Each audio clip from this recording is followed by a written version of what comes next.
Student, હવે બેટા અત્યાર સુધીમાં આપણે ઘન પદાર્થોના બંધારણ અંગેની ચર્ચાઓ સમજી ગયા હતા, ક્લિયર કરી ગયા હતા. હવે ઘન પદાર્થના જે બંધારણો અંગેની ચર્ચા છે એની અંદર જ એક વાત જે બુકમાં ચર્ચા નથી કરી પણ આપણે સમજવાની વાત કરીશું. કઈ ચર્ચા છે તો ધ્યાન આપજો બેટા. આયનીય ઘન પદાર્થો, આયનિક ઘન પદાર્થો.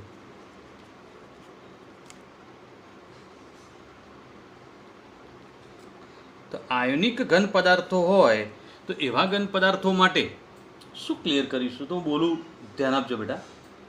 કે ભાઈ આયનીય ઘન પદાર્થોમાં R પ્લસ લખું તો આનો મતલબ ધન આયનની ત્રિજ્યા, અને R માઇનસ લખું તો ઋણ આયનની ત્રિજ્યા.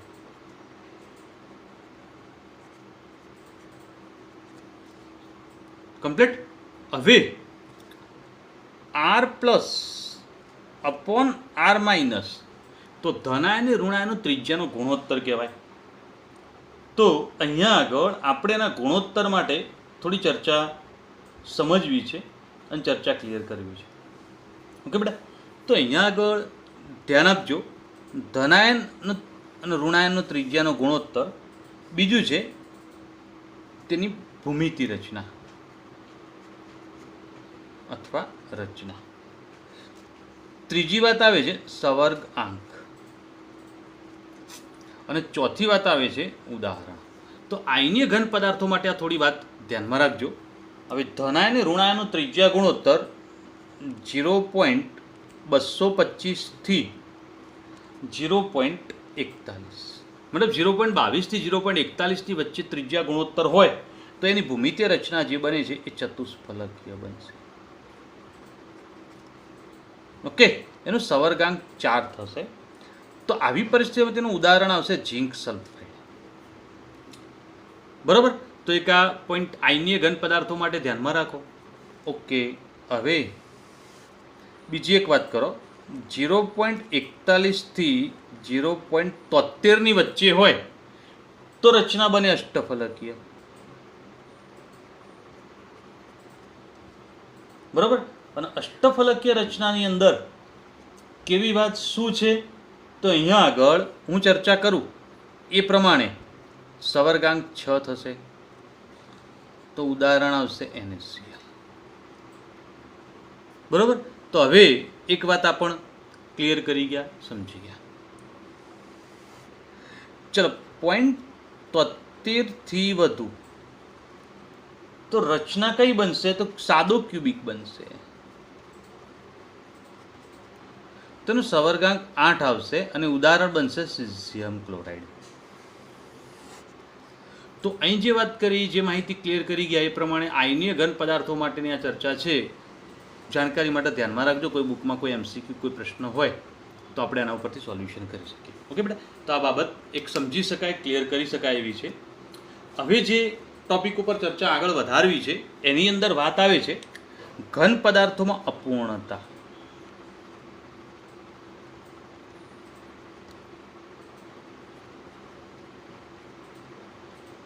હવે ઘન પદાર્થોમાં અપૂર્ણતાનો આ ટોપિક જે છે એ શું છે તો એ સમજવાનો પ્રયત્ન કરીશું.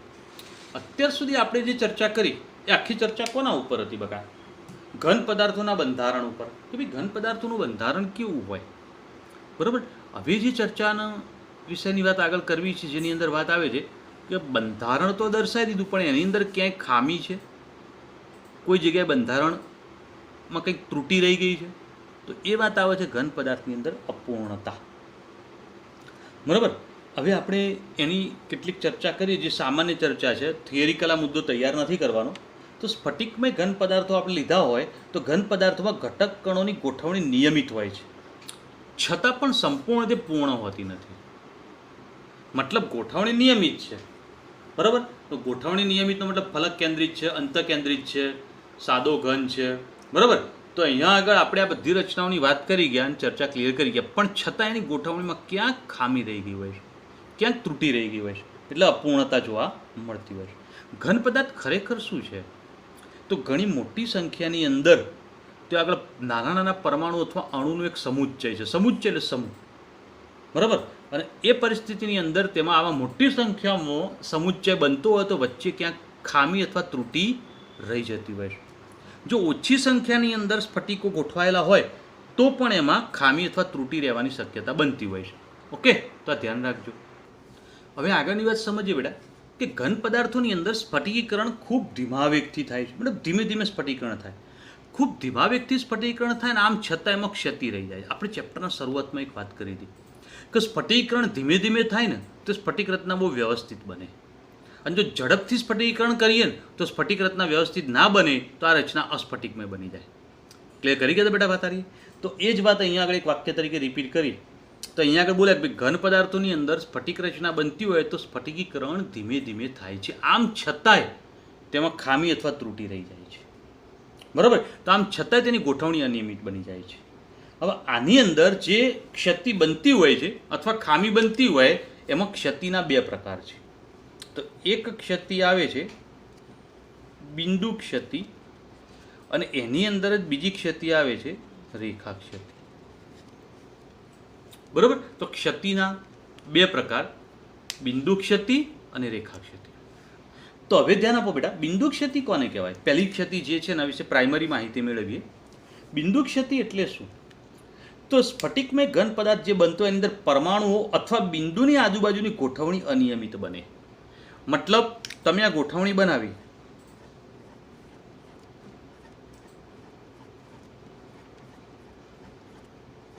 આ ગોઠવણી ખૂબ વ્યવસ્થિત અને નિયમિત કહેવાય. આ ક્ષતિ રહિત ગોઠવણી છે. પણ આ ગોઠવણીમાં વચ્ચે કોઈ જગ્યાનો એક પરમાણુ ખાલી થઈ ગયો છે, આ જગ્યા ખાલી પડી, તો મતલબ આ ગોઠવણીમાં શું કહેવાય? ક્ષતિ કહેવાય. અને ક્ષતિ ફક્ત એક જ જગ્યાએ ઉત્પન્ન થઈ છે, કોઈ પરમાણુની આજુબાજુ ઉત્પન્ન થઈ છે, કોઈ એક જગ્યાએ બિંદુમાં ઉત્પન્ન થઈ છે. તેથી આ ક્ષતિને બિંદુ ક્ષતિ કહેવાય. બોલો બેટા, કમ્પ્લીટ આ વાત તો આ બિંદુ ક્ષતિ તરીકે ઓળખીશું. તો આ બાબત ધ્યાનમાં રાખવાની. રેખા ક્ષતિ એટલે શું? તો કોઈ પણ સ્ફટિક લેટિસ રચના બનતી હોય તો એની અંદર પરમાણુની આખી હરોળ ક્ષતિગ્રસ્ત બની જાય. આમાં એક જ લાઈન ક્ષતિવાળી બની. હવે આની અંદર જે રચના બને એની અંદર શું થઈ જાય બેટા? આખી હરોળ ક્ષતિગ્રસ્ત બને. અહીંયા આગળ ક્ષતિ, અહીં પરમાણુ, ક્ષતિ, પાછી ક્ષતિ, પાછા પરમાણુ. તો મતલબ આખી લાઈન ક્ષતિવાળી આવી. તો આ પ્રકારની ક્ષતિને રેખા ક્ષતિ તરીકે ઓળખવામાં આવે છે. ઓકે, પણ આપણે જે અત્યારે અભ્યાસ કરીશું, આપણા જે સિલેબસમાં ચર્ચા કરીશું એ ફક્ત અને ફક્ત બિંદુ ક્ષતિ ઉપર ફોકસ કરીશું. રેખા ક્ષતિ આપણા અભ્યાસક્રમમાં નથી. ઓકે, એના માટે કોઈ પ્રશ્ન અહીંયા આગળ ચર્ચા પણ નથી કરી, કોઈ ટોપિક આવતો પણ નથી. તો હવે જે ચર્ચા કરીશું એ આખી ચર્ચા કોના માટે હશે બેટા? તો બિંદુ ક્ષતિ માટે. હવે બિંદુ ક્ષતિ જે છે એના ત્રણ પ્રકાર છે. બિંદુ ક્ષતિના પણ ત્રણ પ્રકાર છે કે જેની અંદર પહેલો પ્રકાર આવે છે તત્વયોગમિતીય ક્ષતિ. તો અહીંયા આગળ કઈ ક્ષતિ આવી? તત્વયોગમિતીય ક્ષતિ. ચલો, બીજી જ ક્ષતિ જે છે એ બિન તત્વયોગમિતીય ક્ષતિ. તો બિન તત્વયોગમિતીય ક્ષતિ આવી. અને ત્રીજી ક્ષતિ જે છે એ અશુદ્ધિ ક્ષતિ. તો ક્ષતિના ત્રણ પ્રકાર લીધા આપણે બિંદુ ક્ષતિના. અને બિંદુ ક્ષતિના ત્રણ પ્રકાર કેવા કેવા? તો આપણે ત્રણેય વિશે ચર્ચા કરવાની છે. તો બિંદુ ક્ષતિ વિશે આપણે બોલે ને કે બધી ચર્ચા કરવાની છે. તો એ બિંદુ ક્ષતિની અંદર આવતી તત્વયોગમિતીય ક્ષતિ, બિન તત્વયોગમિતીય ક્ષતિ અને અશુદ્ધિ ક્ષતિ વિશે ચર્ચા કરીશું. હવે પહેલી વાત કરીએ તત્વયોગમિતીય ક્ષતિ. પહેલી ચર્ચા અહીંથી શરૂ કરીએ. બિન તત્વયોગમિતીય શું છે, અશુદ્ધિ ક્ષતિ શું છે, જે ટોપિક આવશે ત્યારે એની સમજૂતી આપણે મેળવી લઈશું. ઓકે બેટા, હવે ધ્યાન આપો. પહેલું તત્વયોગમિતીય ક્ષતિ. આ પ્રકારની ક્ષતિ જે છે એની અંદર પદાર્થની તત્વયોગમિતિમાં કોઈ પણ પ્રકારની ક્ષતિ પહોંચતી નથી. મતલબ એની તત્વયોગમિતિ બદલાતી નથી.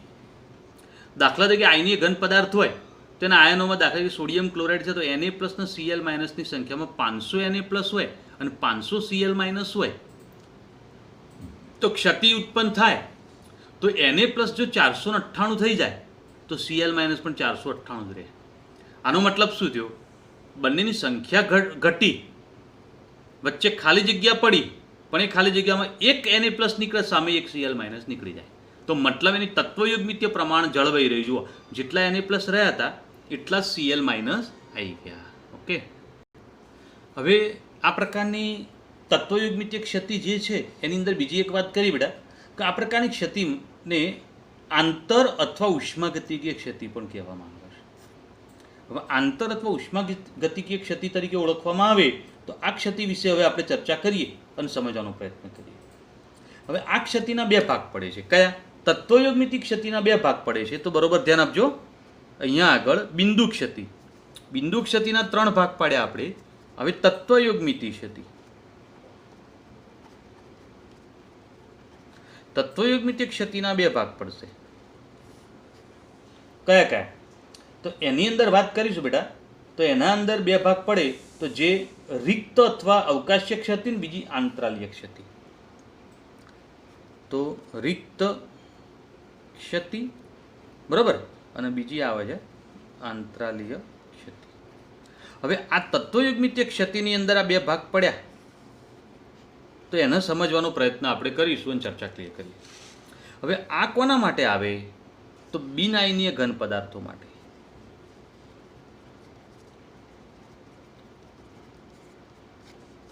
જે આયનીય નથી એવા ઘન પદાર્થો. તો હવે તત્વયુગ્મિત્ય ક્ષતિમાં આયનીય ઘન પદાર્થો માટે પાછા બે ભાગ અલગ વિચારીશું. તો અહીંયા આગળ જુઓ, તત્વયુગ્મિત્ય ક્ષતિની અંદર બિનઆયનીય ઘન પદાર્થો હોય તો એના માટે આ બે ભાગ પડ્યા, જેની અંદર આપણે સૌથી પહેલી વાત કરીશું રિક્ત અથવા ખાલી ક્ષતિ.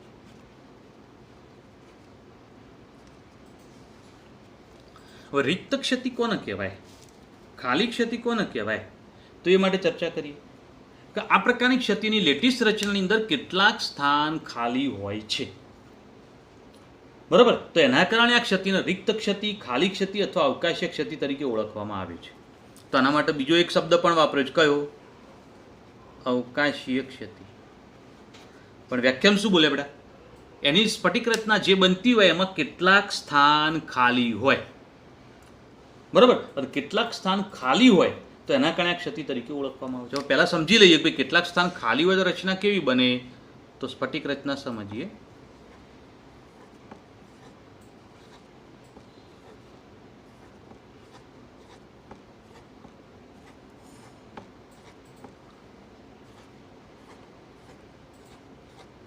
તો આખી સ્ફટિક રચનામાં તમે જો એક આ સ્થાન ખાલી છે. ચોરસ બતાવ્યું મતલબ ખાલી સ્થાન છે. એવો પરમાણુ ચોરસ પ્રકારનો અલગ છે એવું ના સમજતા. ઓકે, તો ચોરસનો મતલબ ખાલી સ્થાન. બરાબર, તો આખી સ્ફટિક રચના જે તમે જુઓ જેમાં ખાલી જગ્યાઓ હોય તો આ ક્ષતિને કઈ કહેવાય? રિક્ત ક્ષતિ, ખાલી ક્ષતિ અથવા અવકાશીય ક્ષતિ. હવે આ કોઈ ઘન પદાર્થની અંદરની રચના તમે વિચારો તો આ બાજુ 5 પરમાણુ, આ બાજુ 4, ટોટલ 20 પરમાણુ હોવા જોઈએ. પણ 20ની જગ્યાએ 2 પરમાણુ ખાલી છે, મતલબ કેટલા પરમાણુ થયા? 18 થયા. તો એના અંદરનું કદ તો એના એ જ રહ્યું, પણ પરમાણુ ઓછા થયા એટલે દળ બદલાયું અથવા દળ ઘટી ગયું. તેથી આ ક્ષતિ જ્યારે બને ત્યારે ઘન પદાર્થની ઘનતામાં ઘટાડો થાય છે. શું બોલીશ બેટા?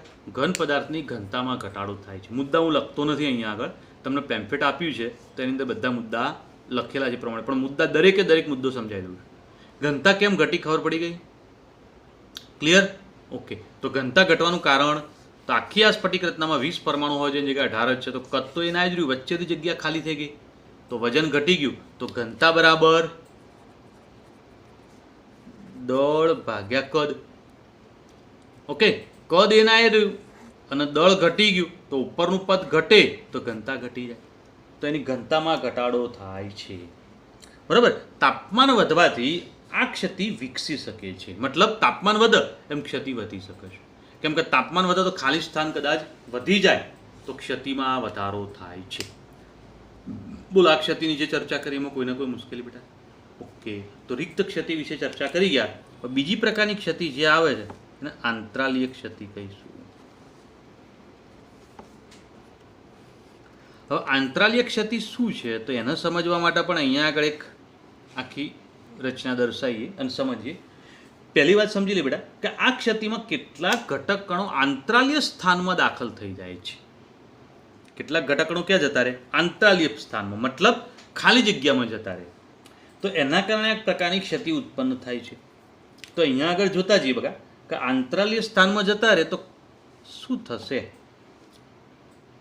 તો અહીંયા આગળ આંતરાલીય સ્થાનમાં કેટલાક પરમાણુ વધી જાય, બરાબર? તો કેટલાક ઘટકણો આંતરાલીય સ્થાન મેળવે છે, જેના કારણે આ ક્ષતિ ઉત્પન્ન થાય. સ્ફટિકીકરણ થતું હોય ને બકા, તો એ દરમિયાન પરમાણુની ગોઠવણી આ રીતે થતી હોય.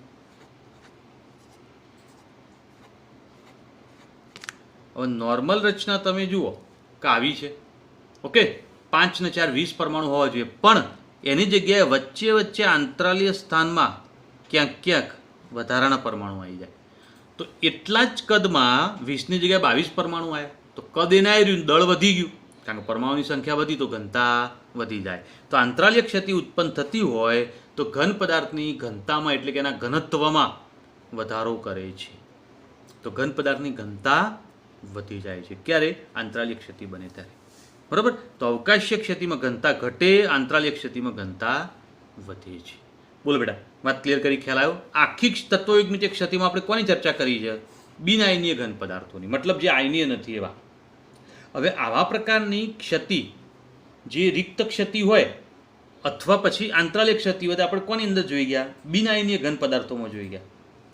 પણ હવે આયનીય ઘન પદાર્થો હોય તો એની અંદર પણ બે પ્રકારની ક્ષતિ ઉત્પન્ન થતી હોય છે. પણ આયનીય ઘન પદાર્થોમાં એક વાત જળવાઈ રહે. કઈ? એનું તત્વયુગ્મિત પ્રમાણ જળવાઈ રહેતો તો વિદ્યુતીય તટસ્થતા જળવાઈ રહે. મેં તમને કહ્યું એમ કે દાખલા તરીકે Na+ની સંખ્યા 500 અને Cl- સંખ્યા પણ 500 હોવી જોઈએ. પણ Na+ અને Cl- આ બંને 498 હોય તો મતલબ બંનેનું પ્રમાણ તો સરખું જ રહ્યું ને. વિદ્યુતીય રીતે તટસ્થતા જળવાઈ રહી કે 498 ધન વીજભાર હોય તો 498 ઋણ વીજભાર છે. પણ બંધારણમાં ક્ષતિ કહેવાય, કેમ કે 500 આયનો બે હોવા જોઈએ, એની જગ્યાએ 498 થયા. તો મતલબ વિદ્યુતીય તટસ્થતા જળવાઈ રહે પણ આયનો ઓછા થઈ જાય, ઓકે, અથવા આયનોનું સ્થાન બદલાઈ જાય. તો હવે આ પ્રકારની ક્ષતિ જે છે એમાં શોટકી ક્ષતિ અને ફ્રેન્કલ ક્ષતિ, બે ક્ષતિઓ આવશે. તો એ બંને ક્ષતિઓ વિશે ચર્ચા કરીશું. પરીક્ષા માટે અગત્યની ક્ષતિઓ શોટકી ક્ષતિ અને ફ્રેન્કલ ક્ષતિ બોર્ડની પરીક્ષામાં ઘણી બધી વખત પૂછાયેલા પ્રશ્નો છે, એટલે ધ્યાન રાખજો. ઓકે, સરળ છે, કોઈ કોમ્પ્લિકેશન નથી, પણ છતાંય આપણે સમજીશું ને ક્લિયર કરીશું. ઓકે, તો હવે એની ચર્ચા આગળ સમજીએ. હવે બેટા ફ્રેન્કલ ક્ષતિ વિશે ચર્ચા કરીએ. આપણે આગળ વાત કરીએ પ્રમાણે પરીક્ષા માટે ખૂબ જ અગત્યનો પ્રશ્ન છે, તો ધ્યાન આપો. ફ્રેન્કલ ક્ષતિમાં શું? આ ક્ષતિ આયનીય ઘન પદાર્થોમાં જોવાનું. આપણે પહેલાં જ બોલ્યા કે ફ્રેન્કલ અને શોટકી બંને ક્ષતિ આયનીય ઘન પદાર્થો માટે જ છે, બરાબર? પણ આ ક્ષતિ કઈ છે? તત્વયુગ્મિતીય ક્ષતિ છે. ઓકે, તો તત્વયુગ્મિતીય ક્ષતિમાં જ આવે. આ ક્ષતિ આયનીય ઘન પદાર્થોમાં જોવા મળે છે, જેમાં નાના કદનો ધનાયન પોતાના સામાન્ય સ્થાનમાંથી ખસી અને આંતરાલીય સ્થાનમાં વિસ્થાપન પામે છે, મતલબ દાખલ થઈ જાય છે. તો પહેલું આ જે વાક્ય બોલ્યા એ વાક્ય આખું સમજી લઈએ. તો બોલું, ધ્યાન આપતા જજો બકા અને સમજતા જજો. હું મુદ્દા લખતો નથી, મેં તમને કહ્યું પેમ્ફલેટમાં લખેલા છે, જેના કારણે તમારે વાંચવામાં તકલીફ નહીં પડે. ખાલી બધા મુદ્દા એ લાઇન ટુ લાઇન સમજાવી દઉં છું. ઓકે, તો લાઇન ટુ લાઇન સમજાવી દઉં એટલે ધ્યાન આપતા જવાનું અને સમજતા જવાનું, કોમ્પ્લિકેશન કશું નહીં આવે. ઓકે, તો આ ક્ષતિ આયનીય ઘન પદાર્થોમાં જોવા મળે છે. નાના કદનો ધનાયન પોતાના સામાન્ય સ્થાનમાંથી આંતરાલીય સ્થાનમાં ખસી જાય છે, બરાબર? તો દર્શાવી દઉં ક્ષતિ કેવી રીતે બનતી હોય છે.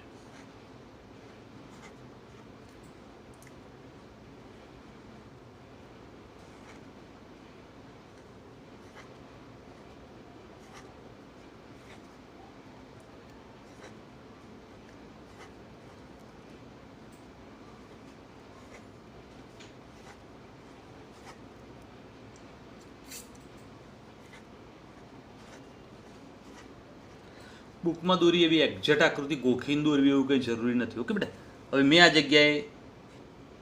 જગ્યા ખાલી રાખી છે, તો મતલબ એ આંતરાલીય સ્થાન છે. પહેલાં તો બધા આયનો દર્શાવી દઈએ. Minus plus minus plus minus plus, આ પ્લસ છે, આ માઇનસ છે, આ plus minus plus minus minus minus plus minus plus plus minus plus minus plus minus minus plus minus plus minus plus, complete. હવે જો આ જગ્યામાંથી એક ધનાયન જે છે એ પોતાના સ્થાનમાંથી ખસી જાય છે, ચલિત થઈ જાય છે. અને બીજા કોઈ સ્થાનમાં જતો રહે છે. અહીંથી ખસીને તમે ગમે તે ઉપર બતાવી શકો, અહીંયા નીચે બતાવી શકો, અહીંયા બતાવી શકો, કોઈ પણ જગ્યાએ બતાવી શકો. એવું કંઈ જરૂર નથી કે આ બુકમાં બતાવી તે દર્શાવો. તો એ ખસીને આ જગ્યાએ જતો રહ્યો. જેનું સ્થાન અહીંયા આગળ આવી જાય છે તો આપણે શું બોલ્યા હતા બેટા કે ધનાયન જે છે નાના કદનો હોય, નાના કદનો તો જ આવું કરી શકે અને પોતાના સ્થાનથી ખસીને કોઈ પણ જગ્યાએ બીજે જતો રહે. એટલે આંતરાલીય સ્થાન એટલે ખાલી સ્થાનમાં જતો રહે છે. આંતરાલીય સ્થાન એટલે ખાલી સ્થાન, બરાબર. હવે ધનાયનનું પોતાનું સ્થાન ખાલી થાય છે. જો આ જગ્યા ખાલી થઈ ગયા, ચોરસ ભાગ એટલે ખાલી જગ્યા જ્યાં આગળ ક્ષતિ છે, જેના કારણે આ ક્ષતિને રિક્ત ક્ષતિ પણ કહેવાય છે.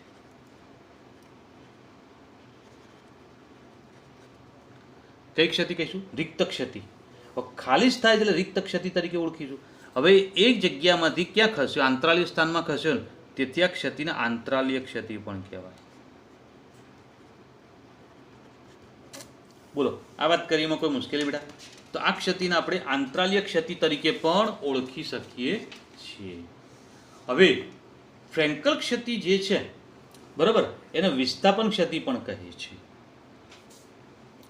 તો અહીંયા આગળ આ ક્ષતિને વિસ્થાપન ક્ષતિ પણ કહીશું. ઓકે. હવે આ ક્ષતિ જે છે એના દ્વારા ઘનતામાં કોઈ ફેરફાર થાય કે ના થાય? મને કહો, ચાલો વિચાર. આ કદ છે એનું. એ કદમાં ધનાયન અને ઋણાયનની સંખ્યા તો જો સરખી જ છે. અહીંથી ધનાયન ખસીને અહીંયા ગયું, પણ સ્ફટિકની બહાર તો નથી જ ગયો ને. તો મતલબ ઘનતા બદલાતી નથી. તો અહીંયા આગળ જે ઘન પદાર્થ છે એની ઘનતામાં કોઈ પણ પ્રકારનો ફેરફાર થતો નથી. કેમ ફેરફાર નથી થતો? ખ્યાલ આવે બગા? બરાબર. તો આ બાબત ધ્યાનમાં રાખવા. હવે આ ક્ષતિ કેમ ઉત્પન્ન થઈ શકે છે? તો એમાં ધન આયન અને ઋણ આયન ના કદમાં મોટો ફેરફાર હોય છે. ધનાયનનું કદ નાનું હોય અને ઋણાયનનું કદ એના સાપેક્ષમાં ઘણું મોટું હોય છે. અને જો ધનાયનનું કદ નાનું હોય, ઋણાયનનું કદ એના સાપેક્ષમાં ઘણું બધું મોટું હોય તો આ ક્ષતિ ઉત્પન્ન થાય. કેમ? કારણ કે ધનાયનનું કદ નાનું હોય એટલે જ ખસીને બીજી ખાલી જગ્યામાં જઈ શકે. મોટા કદનો હોય તો ખાલી જગ્યામાં સમાય જ નહીં. તેના કારણે આ ક્ષતિ ક્યારે બને? ધનાયન અને ઋણાયનના કદમાં મોટો તફાવત હોય તો જ આ પ્રકારની ક્ષતિ બને છે. આનો મતલબ શું થયો? કે ધનાયનનું કદ નાનું છે અને ઋણાયનનું કદ મોટું છે. તો આનો મતલબ કે ભાઈ અહીંયા આગળ ધનાયનનો સવર્ગાંક નીચો હોય. તો શું બોલીશું બેટા? ધન આયનનો સવર્ગાંક નીચો હોય. કેવી રીતે? તો સામાન્ય સવર્ગાંક 4 આસપાસ હોય છે. સામાન્ય સવર્ગાંક કેટલો હોય છે? 4 આસપાસ. બરાબર. હવે સવર્ગાંક નીચો એટલે જોઈ લો આ ઋણાયન. કમ્પ્લીટ. તો હવે મેં ઋણાયન 4 આ રીતે દર્શાયા, તો 4 ઋણાયન મેં દર્શાયા, તો વચ્ચે જગ્યા ખાલી પડી, આમાં ધનાયન આવે. જુઓ તો ધનાયનનું કદ કેવું થયું? નાનું જ થયું. દેખાય બેટા? તો આનો મતલબ કે ધનાયનનું કદ ખૂબ નાનું છે. પરિસ્થિતિની અંદર આપણે એની ગોઠવણી સમજી શકીએ કે ભાઈ ધનાયનનું કદ ખૂબ નાનું હોય છે. હવે આના ઉદાહરણમાં શું લઈશું? હવે બેટા ફ્રેન્કલ ક્ષતિ જે છે એના ઉદાહરણની થોડી ચર્ચા કરી લઈએ. તો એની અંદર ઉદાહરણ કયા? જેમાં ધનાયન અને ઋણાયનના કદમાં મોટો તફાવત હોય એવા ઉદાહરણ જ આમાં લેવામાં આવે છે. તો જેની અંદર વાત આવશે ZNS, AgCl, AgBr અને AgI. બરાબર.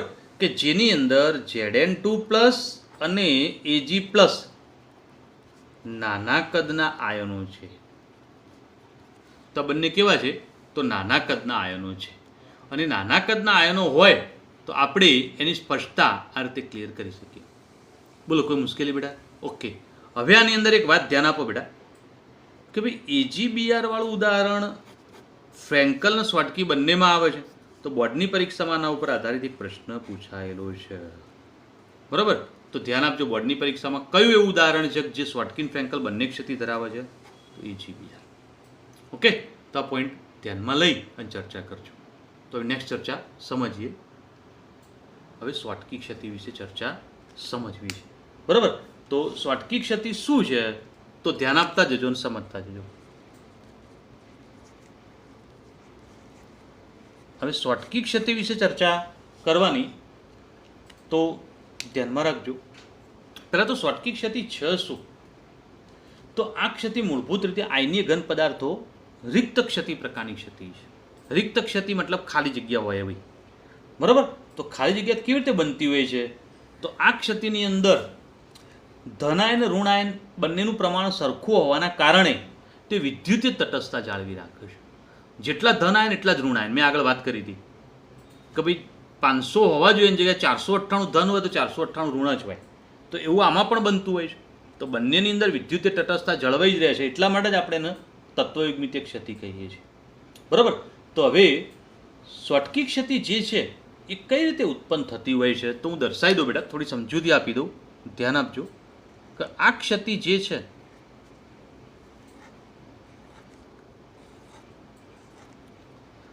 જેમાં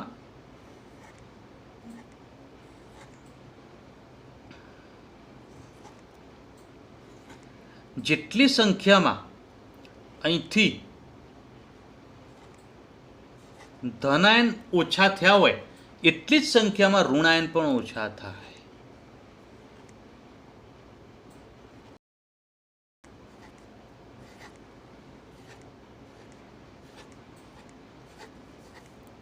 જેટલી સંખ્યામાં ધનાયન ઓછા થાય એટલી સંખ્યામાં ઋણાયન ઓછા થાય. જો અહીંયા આગળ ખાલી જગ્યા પડી બકા, તો અહીંયા આગળ ખાલી જગ્યા પડી, બરાબર. તો અહીંયા આગળ શું ઓછું થયું છે?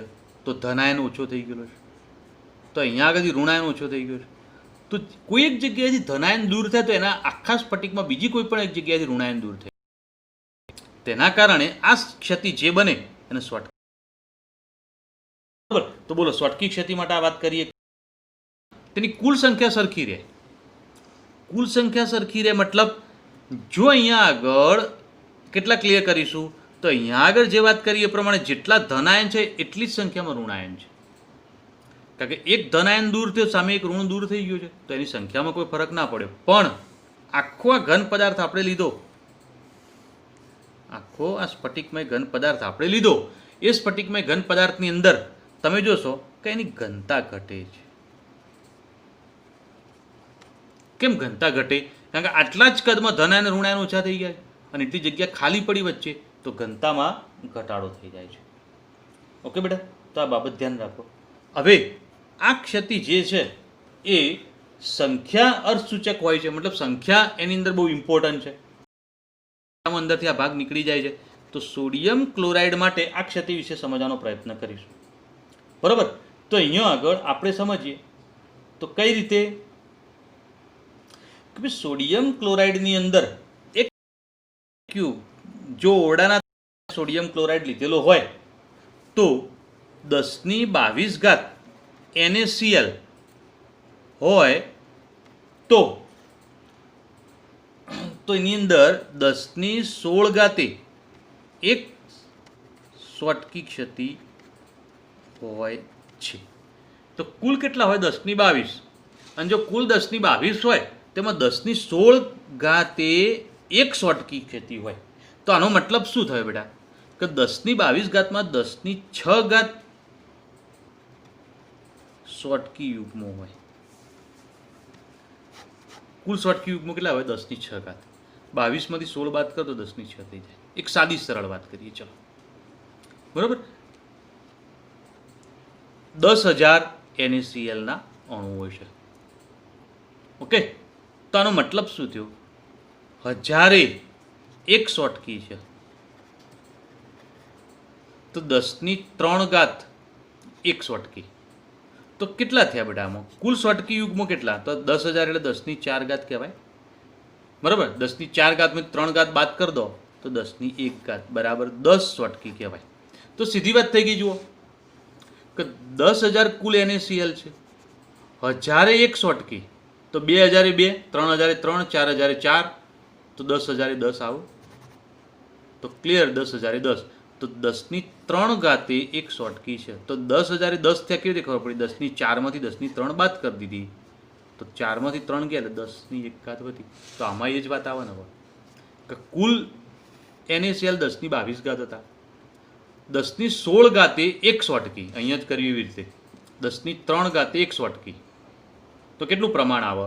10⁻⁴ માંથી 10⁻³ બાદ કરી દીધી તો 10⁻1 કુલ સ્ફટિકી યુગમાં આવી ગયા. ઓકે, તો આમાં એવું જ થયું, 22 16 બાદ કરો 10⁶ કુલ સ્વાટકી યુગ્મો થઈ જાય. તો તમારે આ લખવાની કોઈ જરૂર નથી હો બેટા. આ નાની સંખ્યામાં એટલા માટે સમજાયું કે મોટી આંકડાની વાત તમને ખબર પડી જાય એટલે. આ તમારો ઉલ્લેખ નહીં કરવાનો, તમારે તો આ જ ઉલ્લેખ કરવાનો, 10⁻22 16 વાળો કમ્પ્લીટ. હવે આ ક્ષતિ ક્યારે ઉત્પન્ન થાય કે જેની અંદર ધનાયન અને ઋણાયનના કદમાં તફાવત ન હોય. તો ધન અને ઋણ આયનના કદમાં તફાવત ના હોય તો બરાબર. તો ધનાયન અને ઋણાયનના કદમાં તફાવત ના હોય તો જ આ ક્ષતિ ઉત્પન્ન થાય, નહીતર ના થાય. આ ક્ષતિના ઉદાહરણની અંદર આપણે કયા કયા ઉદાહરણ લઈશું તો એ સમજવાનો પ્રયત્ન કરીએ અને ચર્ચા કરીએ. તો અહીંયા આગળ હું બોલું, ધ્યાન આપજો બેટા, કે લગભગ ધનાયન અને ઋણાયનના કદ સરખા હોય. ઓકે, તો NaCl ઉદાહરણમાં આવશે, KCl આવશે, સિઝિયમ ક્લોરાઇડ આવશે. બરાબર. તો અહીંયા આગળ આપણે એની ચર્ચા સમજવાનો પ્રયત્ન કરીશું કે ભાઈ સિઝિયમ ક્લોરાઇડ આવશે અને સિલ્વર બ્રોમાઇડ આવશે. બરાબર. તો સ્વાટકી ક્ષતિની અંદરના ઉદાહરણ આપણે આટલા ક્લિયર કરી ગયા, સમજી ગયા. તો હું જે બોલ્યો એમાં કોઈ મુશ્કેલી બેટા? તો આ બાબત ધ્યાન રાખવાની. એમાં સિલ્વર બ્રોમાઇડ એવું ઉદાહરણ છે કે જેમાં સ્વાટકીમાં આવે છે અને ફ્રેન્કલમાં આવે. તો સ્વાટકી અને ફ્રેન્કલ બંને ક્ષતિમાં એ લઈ શકાતું હોય છે. તો અહીંયા આગળ આપણે ક્ષતિઓ વિશેની આ ચર્ચા કરી ગયા અને સમજી ગયા. એમાં કોઈને કોઈ મુશ્કેલી બેટા? તો અહીંયા આગળ જે વાત કરીએ, કઈ ક્ષતિની વાત કરી ગયા? તો ધ્યાન આપો, બિન તત્વયોગ તત્વયુગ્મિતીય ક્ષતિઓ, બિન તત્વયુગ્મિતીય ક્ષતિની વિશે ચર્ચા કરવાની બાકી રહી. તો તત્વયુગ્મિતીય ક્ષતિ વિશે ચર્ચા સમજી ગયા. બરોબર. તો આ બાબત ધ્યાનમાં રાખવાની અને ક્લિયર કરી દેવાની. Okay, good day. નેક્સ્ટ ચર્ચા નેક્સ્ટ એપિસોડમાં કરીશું.